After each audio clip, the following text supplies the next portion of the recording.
Here on Social Blade, one of the things that they do, and this is a great free tool for a whole bunch of different things, but one of the things that it does is it will actually put a link to your most recent video here at the top.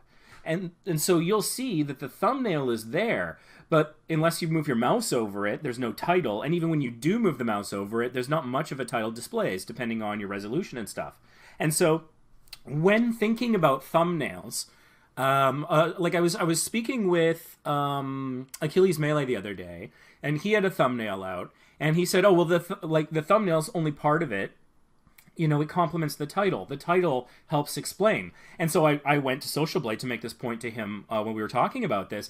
And it's basically like your video could be embedded and appear in different places where it might be on the thumbnail might be on its own. It might be your lone soldier fighting for your video's success and your channel's success without its allies, the title and description along for the journey. How's that for a metaphor?